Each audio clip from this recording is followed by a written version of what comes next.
Tow Business Podcast. Brad and I are here recording, and this episode, it's going to be one of those kind of informal episodes we're doing from our house later on at night, and we're just going to talk about some things that we see as negatives and positives. We're not going to just sit here and hammer on stuff. We're going to talk about things we like that we see going on in the industry today. So that's going to be what we're going to deal with. But first, Brad's got a few things. Yeah, I can't promise you we won't get off on a tangent and talk about, hammer the same things over and over again, because we tend to do that. But, everybody likes top 10 lists. So it's kind of what we're doing.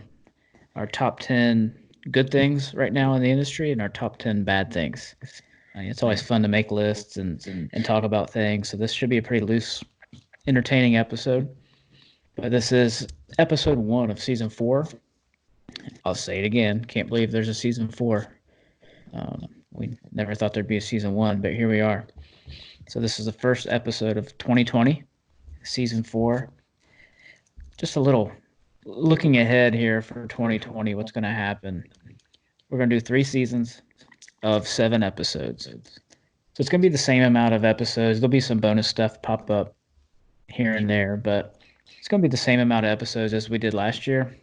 It's going to be a little more on a schedule.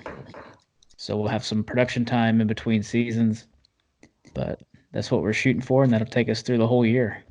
Season 1, we'll start here with this episode on February 2nd and should wrap right before the Florida Tow Show.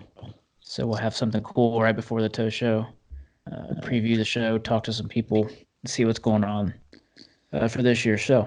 So with that being said, again, season 4, we got some awesome sponsors again.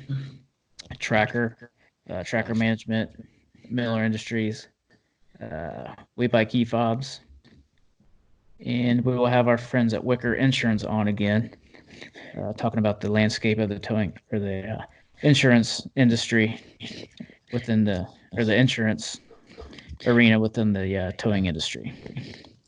All right, so here we go with our top 10 list, kicking off 2020. This should be a lot of fun. We haven't seen each other's lists here, so we're kind of going to go back and forth and see what each other thinks. But we're going to start off with our top 10 bad or negative things going on in the industry right now. So, Jeff, you're up. I'm going to start out with one that really bugs me, and it's something I see a lot. I've always seen it, and it's toxic owners passing it along to their employees, or employees who are far too eager to jump on the negativity bandwagon with their owner. There's competition everywhere. Business owners, they're going to have friction here and there, but man, there's no reason for the employees to jump on with it. Man, you guys got to stick together, even if the owners are jerks and they can't get along for whatever reason. There could be a million reasons, but don't jump on that bandwagon. Don't fall into that negativity of that company's awful because I know my boss doesn't like them. You guys are going to have to work accidents together over the years. It'd be nice to help each other sweep up the intersection, all that shit. And who knows, you might end up working together one day. That's going to be real awkward if, you leave and jump over to the company that guy you've been cussing out for years. You jump ship over to that side, and that's going to be a little weird. So let's not do that anymore. Let the old feuds die out, and this new generation coming up, the younger guys, man, let's all commit to doing, to changing how it's been forever, and approach it as more of a camaraderie. Yeah, man, I agree. You only have so much energy and so much time and effort that you can put into something. Don't put it into negative, and especially outside of your own company. Don't worry about what everybody else does. That's kind of going to be a theme here, I think. But worry about yourself and try to make your company and in your position the best you can. That burns me up too. Yeah. So, I mean, and eventually it'll probably turn turn on itself, come within the company. I mean, if everybody's finding problems with everybody else, eventually they're all going to start finding problems with each other. And that's a miserable place to go to work at every day.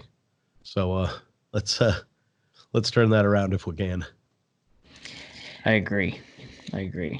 What you got? All right. Cat memes. Nah, that's a joke. I can't stand those stupid ass cat memes. They're not funny. Just stop. Yeah. They're not. Just give them up. Thank God they've started to die off here in January of 2020. But staying with Facebook, the post of what are your rates for blank, fill in the blank, blank. Stop. Just stop. It's so convoluted. There's so much that goes into it. It could be, depends on where you're at in the country, if it's, a contract or a rotation, or if it's on a turnpike, if it's a customer, if it's a certain kind of truck, more goes into a certain type of trash truck than another type of trash truck. There's so much that goes into it, and nobody learns fucking anything from these posts. All you get is about 200 posts of, well, get what you can get. Charge them what's worth. But no one shares any knowledge. And I guarantee you, there's people outside of our industry looking at these, by the way. We're not the only ones on there. There's a lot of bad that can come from talking about rates. So just stop, please. The really bad part is it's daily. It's every single day. Move on. Find something else to talk about.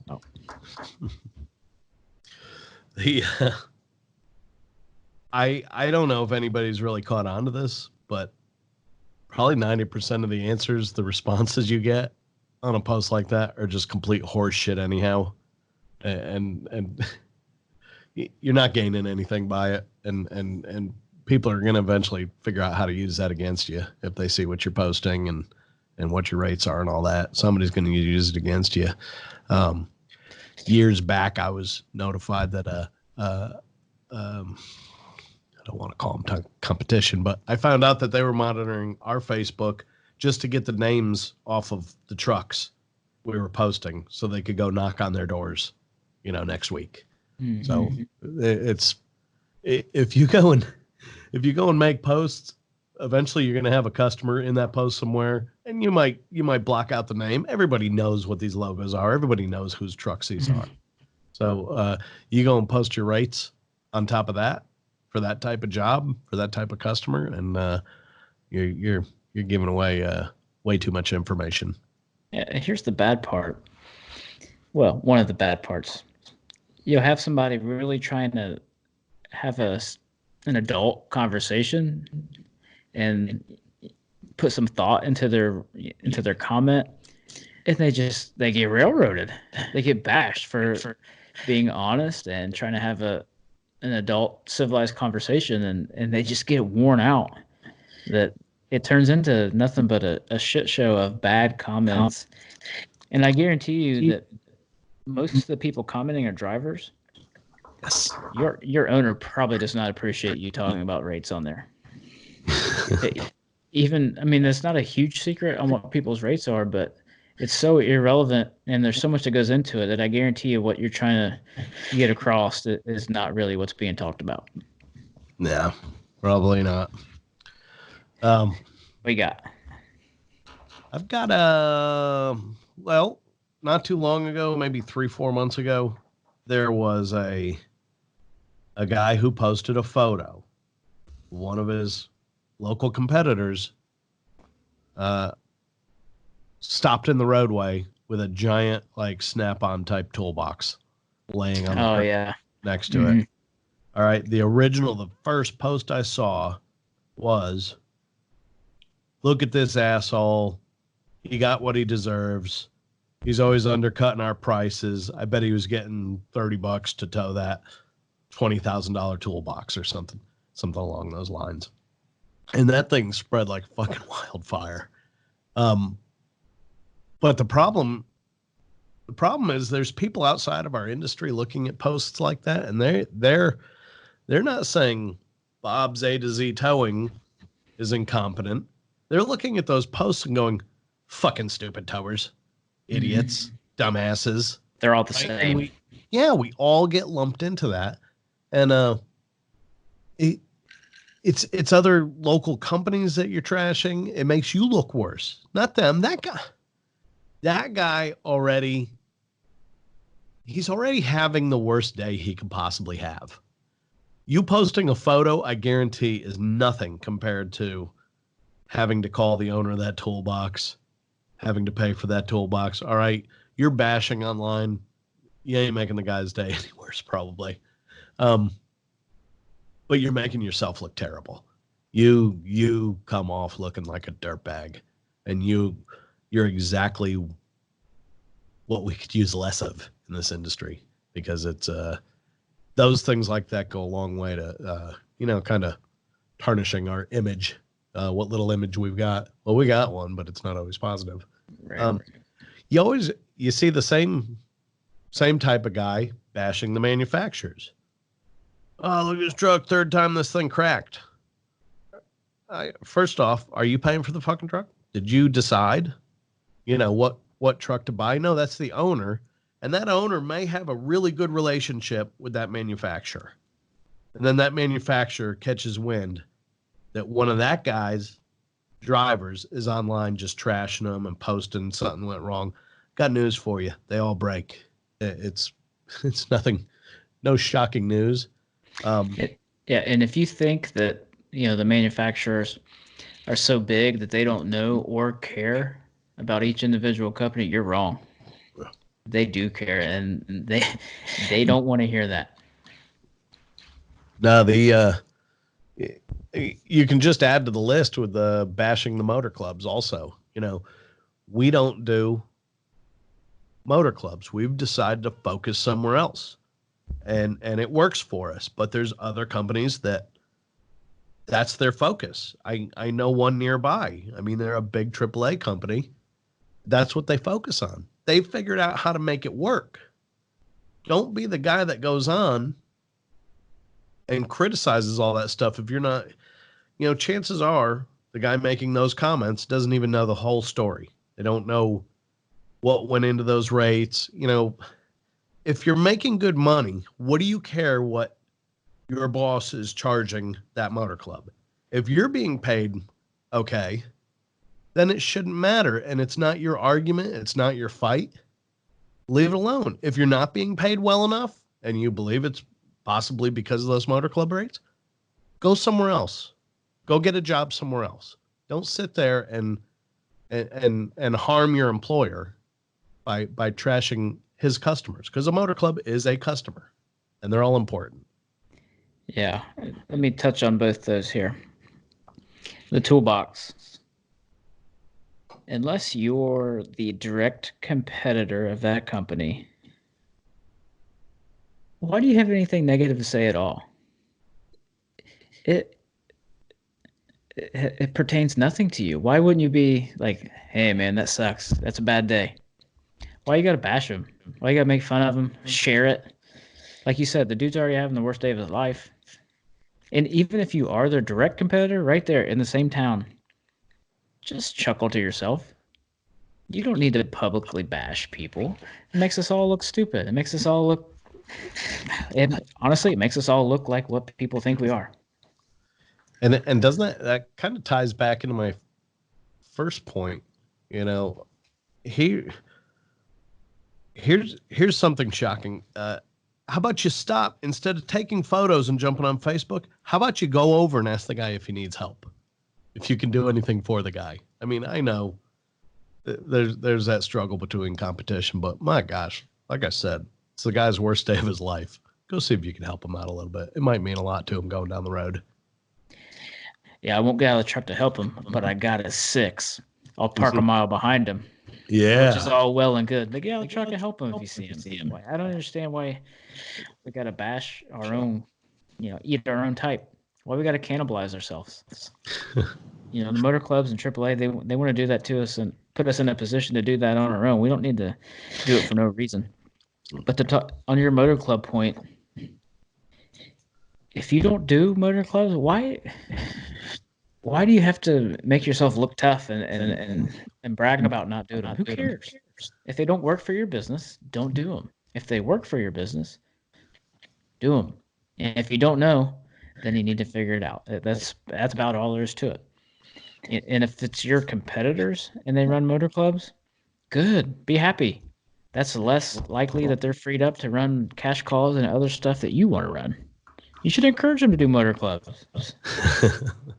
The only acceptable answer to posts on Facebook about motor clubs is if it works for your business. That should be the extent of it. But most, you get a lot of, I'm not trying to bash drivers, but they don't know a company's operating costs, and they get on there and run their mouth about motor clubs, and it's just not relevant. So here's, I think this is the comment that gets copied and pasted over and over. I don't think people are typing this comment anymore, but it's, screw that. We charge them triple with a credit card up front. We don't contract with those scumbags. It's like, I got $3,000 for a winch out on a Honda. Yeah, and you're proud of it. Yeah. You're proud of being an opportunist and making us look bad again. Well, since you just said opportunist, that's my next pet peeve, or my next negative thing. The bad actors in the industry, the opportunists, price gougers, the guys that run one call a day and they get one rollover a month, and bam, that rollover, automatic 30, 40, 50 grand, whatever it is. No matter if it's a simple bag job, takes an hour, everything comes up in one piece. If it's a manual reload of fucking nuts and bolts, it doesn't matter. They ruin it for everybody. And like we talked to Matusek, I forget his first name, Mike, I think, from OIDA, they know who these people are. The insurance companies know who the habitual, the bad actors are. And you know what? I hope you get brought to the carpet and get called out and have to explain why you charged $65,000 for a rollover that was done with two 9055s and no special equipment, no nothing. Why you charged $14,000 for a converter dolly, and why you charged all this other stuff. That's a real example, by the way, of one I've seen recently. I hope you get called out. If you can't survive other than screwing somebody's brains out once a month when you get a big wreck, then your business is shit and you're not running it right, and you shouldn't be in business. Yeah, eventually one of those auditors that we spoke about a few episodes ago is going to be calling your number, and some of them will take it as far as they can, and you may end up in a very costly legal battle. And when you charged one guy $3,500 and charged another guy $40,000 a week later for a similar job, you're gonna have a hard time defending yourself. And I guarantee you, the insurance companies, they have deeper pockets than you. They will fight, and they're going to win. Yeah. And it shouldn't come to that. Be fair. Know what it costs. Know what you're worth. So that's my third one. So you're up. I'll go on to number 3, and this is going to tie in nicely. They're what I call price players. Everybody's looking for that competitive edge. But running calls at less than half the area norm, it just makes no sense. And I believe it. It harms the entire industry when you do that. I mean, we've got this is just crazy to me. We've got a local company that just started up. They went and bought a brand new truck and started up in business, in the towing business. Now, they've got another semi-related side business. So it's not that this doesn't make any sense at all, but what doesn't make sense is the fact that they're running around in this giant county we live in, anything in county, for $45. It makes no freaking sense. Everybody else around here is probably getting 85 to 110 right in there just for going out and hooking up, not even mileage across this, this giant county we've got. I think it's 42 square miles. So it's a good distance if you're going from one side to the other, and doing that for $45 makes absolutely no sense. They claim to be doing it to get their foot in the door around here. Well, there's like 20 other companies here in the county, and it's going to take you a long time. And by the time you figure out that 45 is a losing rate, it might be too late. I don't understand it. I don't understand the people that sell strictly on price. And the majority of the time you can look at them and you could realize they don't even realize what it's costing them to run those calls, because you wouldn't do it at $45 if you had any freaking clue. It just doesn't make sense to me. Yeah, getting your foot in the door is going to put your ass out of business.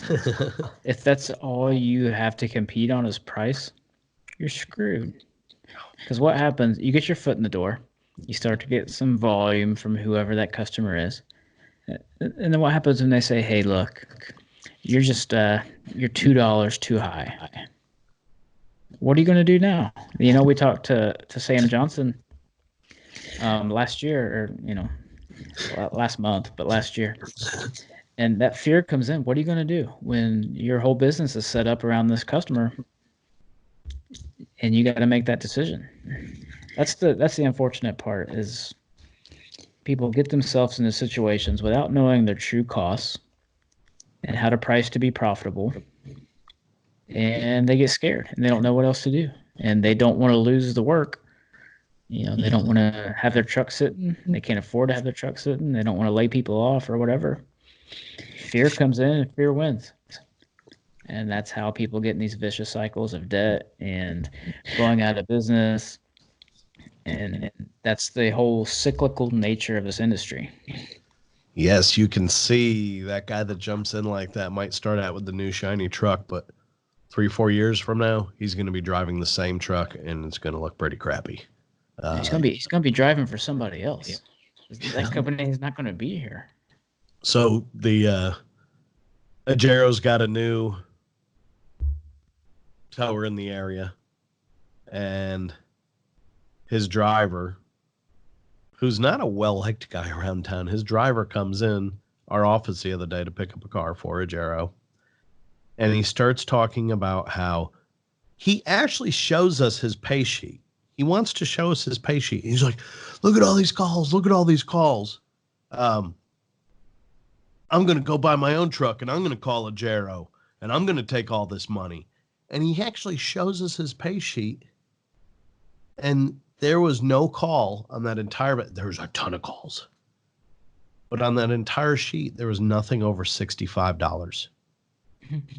And if you know what's going on, your average call, a good company, their average call is going to be probably 3 to 4 times that on average, when you spread everything out. And this guy is so excited, and he's going to go steal the customer and go buy his own truck and all this shit.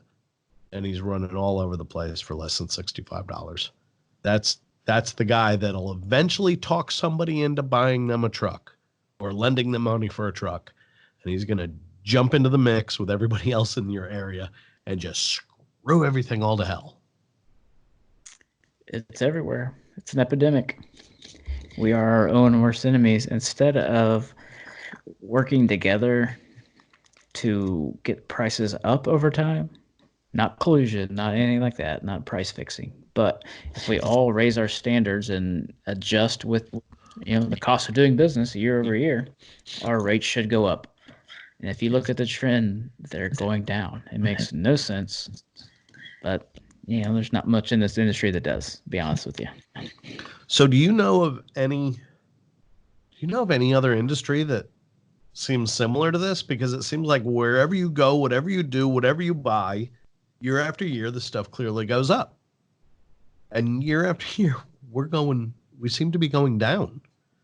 I can't think of any other business that's doing the same thing.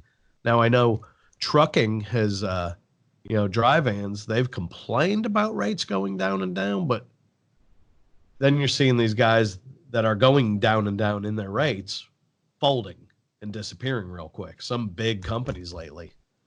So it's another industry where things have gone down steadily over the past 20, 30 years. And just being in the body shop industry, I can tell you it's not quite as bad, but it is pretty similar. You get people they get tied up to these direct repair programs, and they structure the whole business around these programs and the volume that they produce. And then they say, hey, look, your labor rate's $1 too high for the area. What are you going to do? Well, I guess you drop your dollar, or you drop the customer. So the common denominator of the towing industry and the body shop is insurance. As long as they're involved, they're not really loyal to anybody. No, and that's another lesson that Sam could tell you from a couple episodes ago. One episode ago, actually, I guess. Putting all eggs in one basket, terrible idea. Terrible. Absolutely. What you got? My next one. Most of mine revolve around Facebook. That's good. I find that very entertaining. Another post that just gets beat into the ground. Hey, just started my own business. Who should I run for? How do I get in contact with Motor Club? Just scroll down, dude. It was just talked about 10 minutes ago, I promise. Yes. And it's the same shitty answers. And if you are not smart enough or have enough motivation and energy to Google a Giro and find out how to contact them, then man, you're not gonna last long. Go ahead and list that truck on Marketplace. It's every day. Every day. It's over and over, and I don't know. When I bought my first truck, I guarantee weeks before that truck was delivered, I was knocking on doors, visiting with people. This is what I'm doing. Would you consider giving me a chance? And one of those first companies I went into was a forklift rental company. And my gosh, man, that one customer paid my bills for probably the first 3 years. And I had them before I was even established. So if you're just buying a truck and hoping, build it and they will come, that's not going to work. And going to Facebook for advice, not going to work. Because guarantee you, outside of the first 2 or 3 comments, they're all junk. They're all the same. Don't do it, man. Don't do it. Charge credit card only up front. Blah blah blah blah blah. And I guarantee you, the fact that post gets on there so much, it makes me think that somebody outside of our industry is doing it on purpose. I'm telling somebody's doing it just to fuck with us and to see what people say, and they're monitoring the results, and they're seeing who says what, and they're from XYZ Motor Club. I would not be surprised if that's the case. No, I've seen several things that have caught my eye on Facebook that you look at them and you almost can't believe that someone, within would post that. But unless you just joined Facebook yesterday, yeah. You've seen that post. You've seen it scroll by 100 times. Oh, it's every day. I know. I'm beating a dead horse with this one, but drivers who think they are hot shit yet can't hand in paperwork on time, do a proper pre-trip. I had a guy that I had to talk to about his pre-trips, and they were inadequate. And he swore to me how he was doing everything right. So we actually brought him in the shop and held his hand through an entire pre-trip inspection on a carrier. And our mechanic was there, shop manager was there, and just walked him, kind of allowed him to go through. Okay, show me what you do every day as part of a pre-trip. And it took him about 20 minutes to really look the truck over well. And I was able to look back the previous 30 days. He hadn't spent more than 6 minutes doing a pre-trip. Mm-hmm. So, of course, he had no idea that we can see when he started, when he finished. We require photos to be uploaded to our inspection app, all that stuff. And you're not doing that. You're not checking your tires. You're not looking at your brakes. You're not looking for leaks. You're not making sure, the way our app's built out, they have to sign off that all the paperwork's in the vehicle, registration, insurance, permits. They have to verify that a working safe snatch block is on their truck. They have to verify that their ratchet straps for the containers, shipping containers on their carrier, that's all good. There's no cuts in the straps. They have to sign off on every bit of it. And I don't even know how you just go down the list and pencil whip it in 6 minutes. But this guy found out a way to do it. And the whole time you're going to tell people you've been here for 10 years and you know everything and you've seen it all and all this shit. That's great. That's half your job. How about you start doing the other half? You're being paid to do the whole job. How about you start doing the whole job?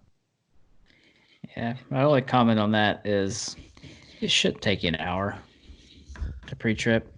It should take you a half hour. If you do it every day of your life for your job, it gets to a point to where you're milking me. I'm not saying I want you to cut corners. I get it. I want you to be as safe as anybody. I want it done thoroughly. There's a reason for a pre-trip. But don't abuse it. Don't take 45 minutes. Getting coffee is not on a pre-trip. Going to the bathroom is not on the pre-trip. Bullshitting, with this guy about the idiot that asked you to put the car in, asked if you want them to put it neutral yesterday. That's not on the pre-trip. Anyway. Yeah, it's just, I don't understand, again, what it is. It seems pretty specific to this industry. If you go to work at Walmart, you're going to wear the clothes or the uniform they require. It's not a question. You show up at work every day wearing what you're supposed to wear. You show up on time. You punch in on time every day. And I don't know why we see so much people just thinking they can come in around 8 o'clock. They can, if you require black pants, they know it. For the past 30 days, they've worn black pants. And then they show up one day and they're in bright green golfing pants. It's like, what the hell? Oh, it's laundry day. Sorry. No, dude, you knew you needed pants. You knew you had to come to work in your black pants, and you're using that excuse. So, boy, I could go into. I just realized I left out. We promised we wouldn't do this. I left out excuses. I had to tell a couple guys the other day. They used up all their 2020 excuses in 2019. Sorry. Can't listen to any more of them for the rest of the year. Come back and see me in 2021. Look, I really feel that way. I mean, it's you've got the guys that you could say, look, we got to talk about so and so, and they're like, okay, I understand, no problem. Sorry about that. Everything's good. Everybody's adults. And then you've got the guys that, hey, we got to talk about something. Well, I think some of the excuses, I guess, because they have to think of them so quickly. Some of them are just ridiculous and laughable. So let's stop it with those excuses too. We had somebody this past weekend supposed to be in at 8 a.m. Haven't heard a peep out of them. At 9:13, we get a call. Hey, I got a flat tire. When did you get the flat tire? Just now? Because you're already an hour and 15 minutes late. So unless you got it 2 hours ago, and when the tire blew out, your cell phone also blew out the window or something, there's no reason you should be calling me right now. You should have called me. Unless you got it, you're going to be late anyway. That's a terrible excuse. Don't tell me you got a flat tire. Tell me you overslept, because that's what happened. I think that guy may have worked for us before. This was actually office staff. Yeah, this was. I've gotten that recently. Car trouble, but by the time they called, it was like 2 hours late. There's a difference between a flat tire a half hour before your shift and an hour and a half after your start time. Yeah, those are different. Those carry a different weight. So my theory, and what I responded to them, was that if you had planned on being here on time, and the drive here would have occurred before your shift. So you get the flat tire on the way to work. That should have happened at 7:45. Exactly. Plenty of time to call us before the start of your shift, but we're hearing from you a couple hours later. And I've probably heard that more than once over the years. And newsflash, you work for a towing company. Why wouldn't you call the minute you get the flat tire? That's what we do. We can actually help you. And we have a vested interest of wanting you to be here at a certain time. I don't get it. Why would you wait if it really happened at that time? Which it didn't. Everybody knows that. That's bullshit. Yeah, absolutely. You got another one? I got tons. If it fits, it ships. Stop. Stop with it. I hate to ruin everybody's free time and burst their bubble. A lot of them are fake. They're not real pictures. Yes.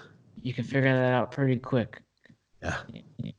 And one, it's a bad look for the industry, just like we talked about earlier. What are you getting out of that?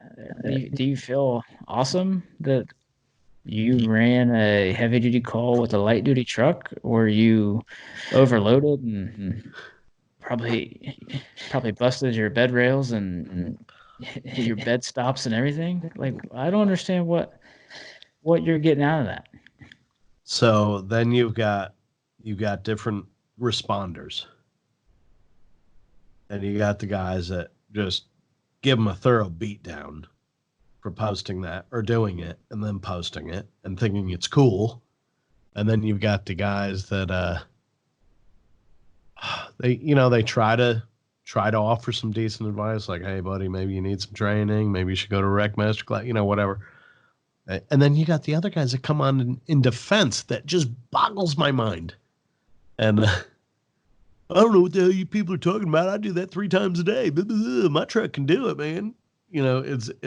It's the same mentality as the people that stand the front end of their wrecker 5 feet off the ground during a winch out, and they comment, my truck don't start working until the wheels are 5 feet off the ground. No, it stopped working the second they came off the ground. And anybody with any training understands that and why and all that. And it's just ridiculous. It's not helping anything. And really, if you ran it with a light duty truck, then you probably charge a light duty rate. And, if you can't afford to compete in the medium and heavy duty space, then you shouldn't be there. Because I guarantee you're doing tons of unseen damage to that truck with, the cases of these that are actually real. Yep. It cracks me up. Some people, they take the bait. A lot of people post it just to get people going. And I'll combine this since we're talking about Facebook. The people that get on there and for no reason just say towing operators are not first responders. Who cares, man? You just I guarantee you it's not even a real Facebook account. It's some dude in his mom's basement eating Hot Pockets, playing video games, and they just do that to start shit and get people mad and wound up and commenting. It's not a real conversation. So if you follow any like actual trucking industry pages that's by drivers, not like a company or anything, it's you see the same thing. And now I'm seeing it bleed over into the towing comments. It's the same thing, and it doesn't make any sense. Yeah, it's like, what are we competing for? Like a medal or a badge? Like, what? Why does people why are people so bored that that's all they had to talk about and get on there and start a bullshit conversation? But 2, why do you care so much to get into this heated discussion that you're going back and forth with a guy for hours? And it's not even a real guy. I guarantee you he's sitting there just laughing. Yeah. Yeah. That's my one for that reaction. Yeah. It's a troll. They exist on Facebook, believe it or not. In every space, in every industry, in every conversation. I've got one last one here, and this is another one that you don't understand why it's allowed to go on, and that's failure to wear safety vests, and the PDs who allow their rotation towers to work in the roadway without them. They're in the middle of a freaking interstate, and these officers that are supposed to be enforcing these laws, and let's face it, half the time they're not wearing them themselves, so they're probably afraid to call attention to it. But they're letting these guys work out in the interstate. Now, if that guy gets hit and you're allowing him to work out there like that, breaking the law, I don't see how you can't feel slightly responsible at that point. We talked in a previous episode with Justin Cruz with Wreckmaster about, do we have any data on how many struck bys there are with guys that weren't wearing vests? Unfortunately, it doesn't look like we've got that data, but that's something that interests me. And then the same police departments, they're allowing these guys to just throw one chain, a J hook under the control arm. There's no requirement of training. There's no requirement to tow these cars properly. And they're allowing them. We've got one local department, or they've had multiple cars roll off rollbacks into the front of their patrol cars. And thankfully, nobody was standing between them when it happened. But it's a joke, and they continue to comment when we hook everything up with a 4-point. Oh, that's real good. You guys do that. But then they do nothing to enforce that the other guys do that. And you've had cars hit by these roll-offs, winch brakes, whatever the reason is. If you're winching something onto your truck and the winch fails or the cable breaks, yes, there's no way to really prevent that, which is why you don't allow people to stand behind the vehicle you're loading. But once it's loaded and it's leaving and it's going down the highway at 50, 60, 70 miles an hour, I think that officer should make sure that load is secured properly. It just doesn't seem to happen. Not in Georgia anyhow, not in Metro Atlanta. I guarantee it's everywhere. If they really cared about the safety, they wouldn't let those people on the rotation anyway. There would be a vetting process, and those people would never even get on there. You got to understand, Brad. Some of these officers, they went to high school. They grew up with these guys. They're not going to be responsible. They shouldn't have to be responsible for taking away these guys' livelihood. Right? No, that doesn't happen. No. That doesn't happen. It was told directly to me that that's what was happening by the officer that was making it happen. Yeah. Pretty sad. Unfortunately, sometimes you got to play the game. Well, that's 10, but I know I'm going to throw in one more because I know we both feel very strongly about this. And that is, as an industry, our inability to push the slow down, move over movement outside of our industry. Yes. I'm starting to get madder and madder and madder every day when I see someone post about slow down, move over in a towing group. We all get it, man. We're all fighting the same battle. We're all exposed just like you are. None of us want to get hit just like you don't. We're not hitting each other. How many towing operators get hit by other towing operators? None. It doesn't happen because we understand it's the people, driving 85 in the right lane while they're, reading a tweet from Trump that aren't paying attention to the road. Those are the people hitting us. Those are the people that have to hear the message and need the awareness campaigns targeted to. Yeah, we're doing a really terrible job of that. I mean, we're actually arguing with each other why we need this law, and we argue with each other why people aren't obeying it. And then at the same time, we're doing nothing or very little to get it outside of our industry. You should be asking your family, your friends, everybody to share these posts or these stories of these towers being, because they're, oh my gosh, I might be touching on a positive here. You know, these stories of these towers being struck and hurt or killed, they're usually reported these days with a mention of the slow down move over law. So that's definitely something good that seems to be starting to happen. But I don't know. We got to get it out there. You need to start talking to your family and friends, and we need to communicate this outside of our industry a lot better than what we're doing. We've spent, when did the move over laws start coming in? Early 2000s, I believe. Yeah. And here we are 15 years later, over 15 years later since the first move over laws, and ask any person walking down the street, chances are they have no idea what you're talking about. So, and it's like talking about the opioid epidemic in a room in a recovery group. They get it. They don't need to hear it. They understand the risks and the dangers and the implications and the consequences. They get it. As a towing industry, we get it too. We have to figure out a way to get it to the everyday driver, the every Joe Public. They have to get it. Most of them don't know. They don't care. They don't understand. They don't know they're supposed to move over. They don't, half the time they don't even see anything on the side of the road anyway. They're not paying attention. I think they're oblivious. Are we ready to break some ground here and go into the positives? All right. So we got that off our chest there. I promise you, if you're listening, we love the towing industry. Obviously, we've both been in it a long time. Going to be in it a long time. We care enough to spend our evenings, talking to each other through a microphone.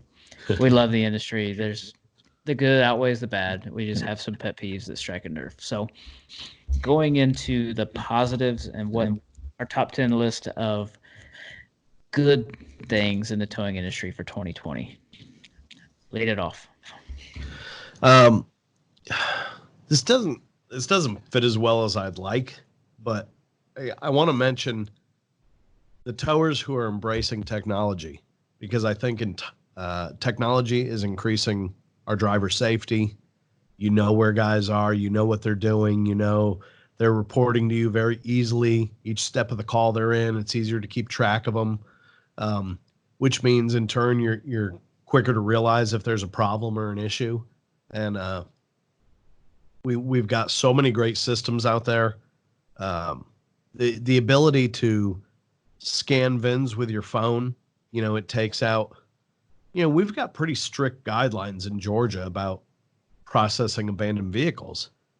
And my gosh, if you get 30 days into a process and realize that there's one digit typed in correctly, it not only can cost you money by losing storage or whatever, people could probably come after you for some of those mistakes. And it's not good. And if it happens more than once, you're going to get called in front of your local magistrate judge and they're going to chew you out. And it's not good. So everything right down to, I love paperless invoices. I mean, I've been pushing for this since probably mid 2000s, and we actually left a long time dispatch software provider because they couldn't tell me when they would have paperless dispatching. Unfortunately, who we went to, who was built primarily around paperless dispatching, it was a freaking nightmare. So luckily in the meantime, the other company that we loved, they started revamping everything and putting out new versions of everything, so we can now do the paperless invoicing with them. We went back to them. It's a better relationship. I don't know if there's a complete solution out there, but you've got to go with some sort of technology these days and get it all in the system. Upload photos before you tow these things to document damage. I mean, there's so many CYA aspects built into this software. It's it's going in a great direction. I like to see it, and I've always been. I grew up with a dad that worked for IBM for 30 years. I mean, we had the first PC in the neighborhood. I mean, I've always been like a technology and a gadget guy, and to see all this stuff coming into our industry is fantastic to me. I love it all. Yeah, that's one of mine. So I'm going to use one of mine on this too. The technology is great right now. If you're not using everything that's out there, then you're missing out. I mean, it's pretty simple. The dispatching apps, you send everything. The drivers have it all on their phone. They take, pictures of every single tow. So there's, damage disputes. There's, like you said, the VIN scan. Take a picture of the odometer, which is big for a lot of motor clubs. You can win these disputes you get into. It's data. You can get everything. You can do your pre-trips on there. Clock in and out. You set geofences around where they can clock in and out. It's great. It's so much easier to function these days efficiently. You got dispatch systems that will tell you what driver that call should go to based on when they're expected to clear their previous call, on GPS, what time they're going to be dropped and clear versus what time another driver can drive to that call. It thinks for you. With the talent pool that's out there right now, the hiring, we all talk about how hard it is to hire good people. You can have a system that basically is your best employee. And outside of that, there's technology everywhere. The dash cams is vital right now to win, with the state of the insurance agency right now, or the insurance industry that we talked about with Wicker, and that we've been talking about forever. You have to have these videos to fight a lot of these claims. The ambulance chasers are getting more popular, and they want to see data, or they want to see the video. That's your only hope to get out of some of this stuff. So we've had a couple incidents with where somebody hit us, and then as soon as the cops get there, they change their whole tune. We were flying down the road, all this shit. And by the time that happens, normally management is on scene. If it's something locally here in Metro Atlanta, we've already pulled the video. It shows speed, it shows location, all this stuff on the video. And we've gone from, we were probably going to get a ticket and be blamed with this thing. And we have turned it around just by showing the officer that video over and over and over. That's happened many times. I think we've been running a full fleet of dash cams for probably 3 years now. As soon as the technology got decent, we jumped on board with it. And I can't even imagine the first year we had them in the trucks. We figured somewhere between 30 and 35 grand it saved us. Absolutely. And it's just a no-brainer. If you don't have them in your trucks, why don't you have them in your trucks? Yeah, ask your insurance broker if you should have them. I guarantee you they say yes. There are some downsides to them. Obviously, if you're wrong, they're going to prove that you were wrong. But the good outweighs the bad for sure. There's a lot of them out there. We use Samsara, and they tie into the truck system, and anytime there's a warning light comes on, our mechanic gets a notification right there on his phone. I can log in anytime and see how much fuel's in a truck, how much death's in a truck, what faults are being reported, what warning lights are on, how long they idle. So if they're dicking around, I can find out how much they're sitting around at the dealership down the road that has the pretty girl working, and where their buddy works at the Speedway gas station, and where they hang out. I can tell all that. I can run reports. It tells me a safety score for each driver, so I can have competitions. I can have evaluation metrics. It tells me everything, and I think it would cost me more not to have it than what it cost me to have it. There's technologies everywhere. That I'm a nerd for that, and I know you are too. Yep. You got the white rail. You got all these things to get reviews. All the things Um, you can position yourself online to look better than your competition, to show up more than your competition. You can figure it out yourself, or you can hire somebody. We've talked about that in the past, and I recently started hiring somebody. We use ShopHawk. Um, I'll admit it; they're better than I was. It's been worth every penny. Our online presence is better than it's ever been. Um, they have a dashboard. I can look at everything, see where my keywords are, how they're ranking, and I can legitimately prove that that's worth money. Yep. So we're using about a year ago, right? Just over a year ago, we started using a marketing company that is like full service. They do everything for us, our social media, our Google AdWords, all this stuff. It seemed extremely expensive in the beginning, but now fast forward a year. I mean, just today we had lunch with them and we get our monthly report. We meet, they go over everything, all the numbers, and we're going over from today to a year ago. There were very important rankings that somehow we were showing up 100 listings down, and now we're number one. And we've now got pages of where we're being listed as number one, and it's trackable. They even develop and show us a budget, what we've spent every month. They show us, cost per click is going down, and responses are going up, and click throughs and all that stuff. And it's just to have all that information, exactly where to focus your marketing money next month. And it's more data, it's more technology, and it's great. It really lets you see what's going on. And in the past, it was just a crapshoot.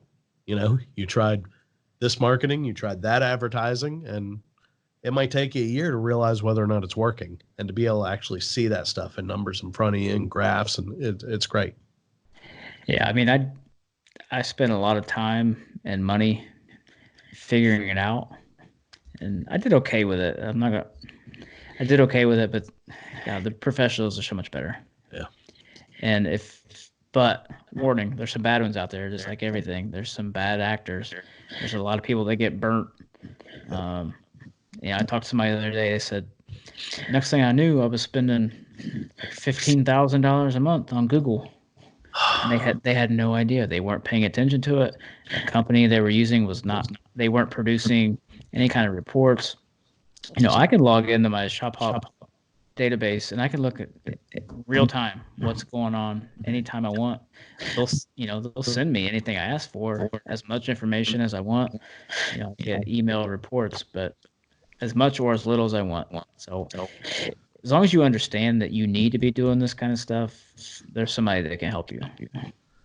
Yeah, and you do have to look out for those bad players.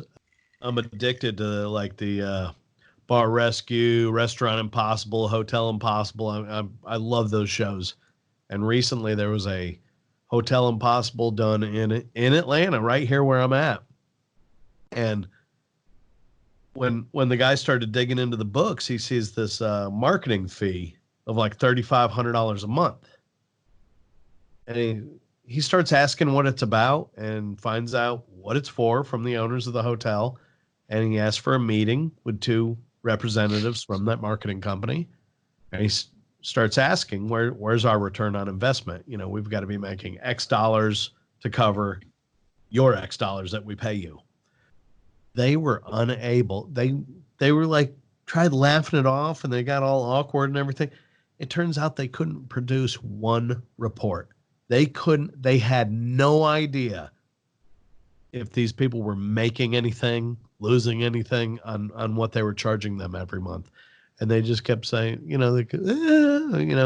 giggling about shit. And they had no clue what they were doing. So you got to watch out for that. They're out there. That's the cool part, that it is trackable. You can set up a phone number that's trackable. That the calls come in, and you can track every single call that comes from your ad or your AdWords, your paid search. you get real data on how many phone calls that produced and what keywords was searched for that phone call to come in. And Facebook's the same way. These you can get a firm to handle your social campaigns too. And I know with Facebook, any call that comes from an ad, if it's set up right, the phone will ring, you'll answer, and it'll say, "Here's an incoming call from a Facebook ad," basically. So right then and there that's working. That's producing calls. So if you're not getting return on your investment, find somebody else. Or if you have no idea if you're getting a return on the investment. Yeah, that's just as bad. Yeah. Don't pay somebody just to go through the motions. I like that I'm seeing tow companies support a cause. There's a company here in Metro Atlanta. They do, I believe it's ovarian cancer with the teal truck, and a portion of the portion of the profits from that truck go to that fund. There's a company over in Birmingham, Alabama. They've got an autism truck that is the puzzle pieces on it are like the puzzle pieces. Yeah, that's cool. It's a freaking cool looking truck, and I believe there's a connection within the company. One of the employees there that has a tie to that, and he drives around in that truck, or that company has that truck, and just every time it goes down the road, it's bringing a little more awareness to that issue, and I find that fantastic, because these companies, it's not cheap to get that truck wrapped like that. It's not nobody, to just give away, pledge part of your profits from that truck to one of these causes. It's not cheap. And so it tells me that they believe in these things so much that they're willing to do that. And it's really nice to see. You're seeing it pop up, it started with the breast cancer trucks. You started seeing 10, 15 years ago, you probably started seeing pink trucks. And now that it's gotten out there and raised more awareness for other causes, I just think that's fantastic. Yeah, I had that listed too. I talked about slow down, move over as a bad, and the way, that we're not good at sharing it outside the industry, but the way we rally behind a cause like slow down, move over, you mentioned some others, the passion and the I'm hesitant to use the word brotherhood, but just the way we come together, and towers go all in.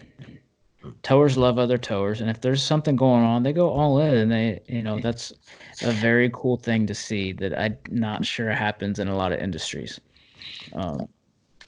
Slow down, move over.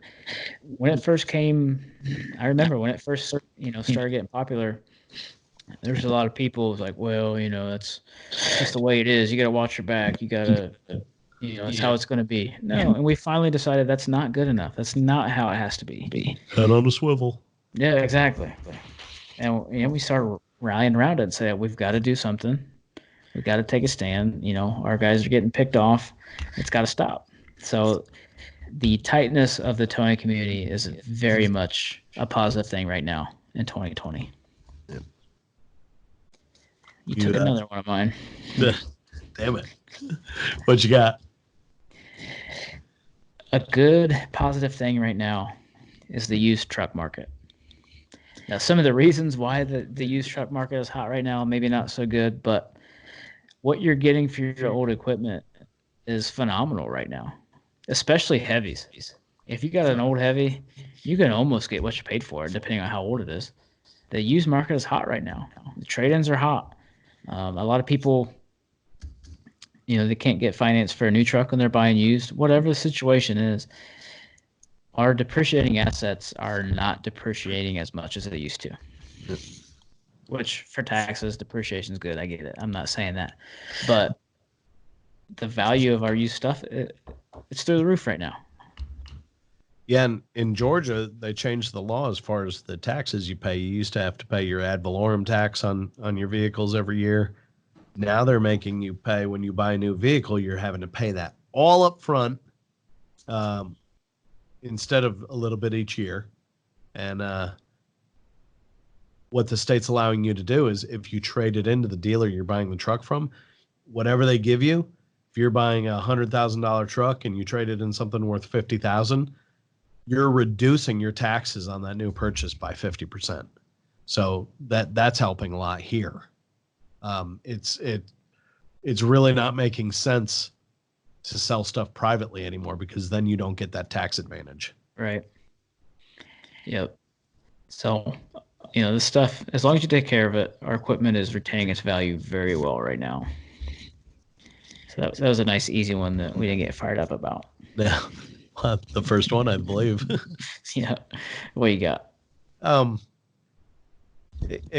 It's similar to the last one I mentioned, but tow companies who get involved in their communities and present themselves as responsible local businesses, not Bubba in the junkyard with a tow truck.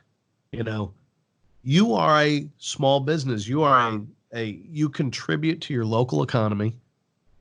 All right. If you have, let's say you've got 5 employees, you're helping, hopefully helping to better, the lives of those families, not just those employees, but their entire family. So, get involved. If you hear, if you've got employees that are getting involved in something, if it works for you, consider helping them out, supporting them. We've helped out with some local homeless issues, some food pantry issues. If you're able to do that, and if you're charging reasonable rates where you are actually profitable, hopefully you've got a little bit of leeway here to help contribute to these local causes. And it's a lot of how we're viewed as an industry is how we present ourselves as an industry. And the better we do, the better we're going to look. And that's something we can all work towards improving. Yeah, every opportunity you get to ditch the reputation that we have, to ditch the image of just the dirty old guy that comes and steals people's cars. Yep. Take it. We had, it was last year, local Little League program.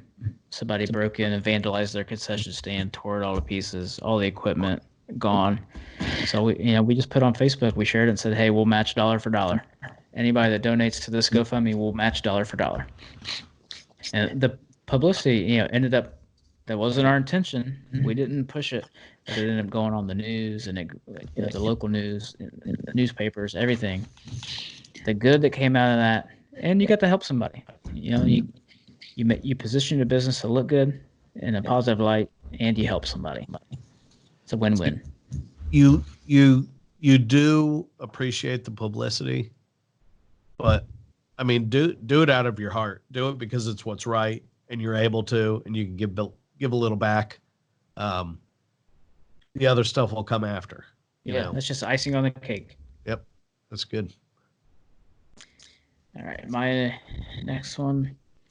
The amount of good training available right now. There's so much good training available all across the country at all times of the year. You got state associations. I know Sunshine State Towing Association in Florida, they have the ultra heavy trainings that are phenomenal. You got Wreckmaster. You've got tons of them right now, and they're all pretty good.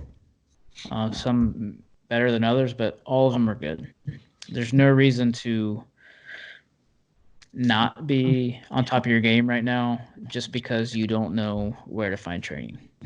With the internet, you can find a lot of stuff online. There's some online trainings. That's one thing Wreckmaster's done really well in the past couple of years, is they developed the online library. You put your new hires through it. put anybody through it. And there's no such thing as too much training. So I actually had Justin on the phone yesterday, and we were going through the whole RecMaster U and the online training that they've developed. I did not realize. I know I spoke to him at the summit last year, and he was talking a lot about this. I didn't realize how far they've gotten with it and how many courses they offer. And in case you're not aware, they're probably 5 to 10 minute videos. And then there's a 15 to 20 question test after each video. And after talking with him, I went on and started checking it out myself. And what you do is you can either pick and choose each course, or you can just get like a monthly online subscription for each guy. Right. And then you can shoot these classes, these online classes to your employees. And they fall into two categories. There's training, and then there's the safety meetings. So you can kind of cover your safety training, your meeting requirements also. And so we've got a guy that started, a heavy guy that started training a week ago Monday, a week ago today. And we're going to use him as kind of a guinea pig and get his feedback to see how helpful he thought it was. But from what I've seen, what I've gone on and viewed, I think it's done very well. I think they did a great job doing it. They definitely put some thought into it, and it's awesome to see that, because I consider us to have a great training program as far as, bringing a new driver in. But I also believe that they get a lot more out of a structured class learning type of thing that you just can't. There's on the job training is fantastic. It's necessary, but having that structured training that you can keep a record of, okay, I sent them this course, they completed it, this is the score they got on it, to be able to keep that running record of training, ongoing training in your driver's file. I think that's fantastic. Yeah, I'm glad you said that. If you have an OSHA recordable incident, they're going to want training history. And if you can just go online and print something out, God, that'll save you so much time and energy and really money. That'll produce results tenfold on whatever it costs. But if you struggle to develop a training program or a new hire orientation program, this is a godsend for you. Say, hey, I'm going to register you, and then you've got this course, these courses outlined for you that you need to complete this, and this. If you're a light duty rollback guy, here's your course outline. It's phenomenal. It's so simple. And so that's definitely a huge improvement, and I commend them for what they're doing in that regard at RecMaster. That's definitely a cool thing right now in 2020. Yep, absolutely. Well, I ran through my 3. I know I was supposed to have 5. Got anything to finish up with, or? Yeah, I've never been accused of being a big positivity guy, but I've got more good things than bad things. But I'll just touch on 1 or 2 here that we didn't get to. As bad as Facebook is, it can be good too. We've talked about some good things it can be used for, but it's such a powerful tool if used correctly to share useful information.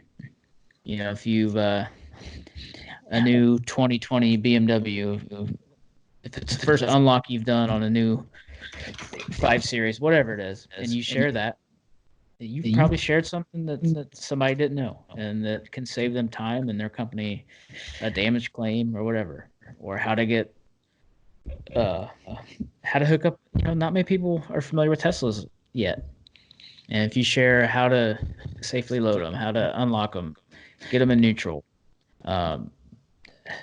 asking for help on policy questions, safety policies, whatever, it's the biggest resource available to us right now is Facebook. There's billions of people on it. So if used correctly, it's a very powerful thing. Yeah, I saw not too long ago, last week or two, a guy was like, "All right, this is happening now. I'm out of this car. Uh, I'm trying to do a lockout. Help me out." Boom, boom, And boom, boom, boom, boom, boom. Yeah. within minutes, this guy hit boom, boom, boom, boom, several comments, and they appeared to be good comments. Right. I'm sure they went off the rails somewhere down the line, but the first few were very good. So that was pretty cool. So for all the bad qualities Facebook has, it does produce a lot of useful things, and I encourage everyone to use it for more useful, productive things. My last thing, real quick. Use your powers for good instead of evil. That would be phenomenal. Yes. I mentioned the cat memes earlier, but I like the Swift memes of the Swift trucks. Those make me laugh. That's kind of a joke, but they do make me laugh, so I wanted to throw that in there. Oh my gosh, we've had 3 incidents within about a mile of each other out of that one company in the past 2 weeks. It's amazing. It wouldn't be so funny if they weren't true. Yeah. If the shit didn't really happen, it wouldn't be as funny, but it does. So it makes me laugh. But that's all I got. Let's be realistic, though. I mean, if you're that big, the chances of you having frequent mishaps is pretty good. Yeah. It goes up. I mean, I almost feel bad for them because they're victims of being successful. They've gotten so big that they've got to keep feeding that machine. They've got to keep those drivers coming in. Everyone they lose, they need at least one to replace them, and you're gonna have some issues. Yeah, but in just about 5 miles from us, a week apart, two overturned tractor trailers on the same exact ramp. So you'd think they'd be putting out a memo by now. Hey, take this ramp a little slower. Yeah, I mean, a lot of it's probably unjust and probably not fair, but it's funny. So. Yeah, it is. Yeah, it is. All right, so there's our list. The top 10 good and bad things that we're facing right now in 2020. What's out there? We talked about earlier. This is the episode 1 of season 4. So we've got all kinds of good stuff lined up right now for the rest of the season. But we're gonna need some input. There's gonna be a lot of shows. We're taking a leap of faith on some of these topics that it's going to heavily rely on listener feedback. Yep. Which luckily we actually have listeners. So please be active. If you're not in our Facebook group, the Tow Business Facebook group, please send us a request. We'll get you in there. We post a lot of show-related stuff in there and asking for feedback and suggestions. And it's kind of our soundboard to push things to get some feedback on. So please join that. We don't have any tow shows coming up for a little while. So we've got a few months. We don't need to relay any of that information. But again, join your state towing association. Please be involved. Yeah, I won't steal your catchphrase, but be involved, make a difference.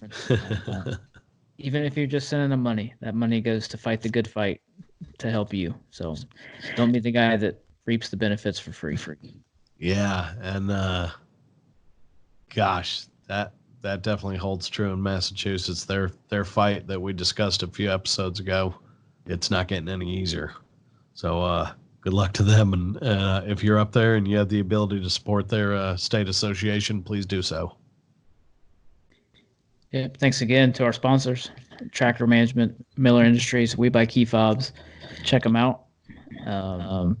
And we will see you again on the next episode. All righty. Thank you.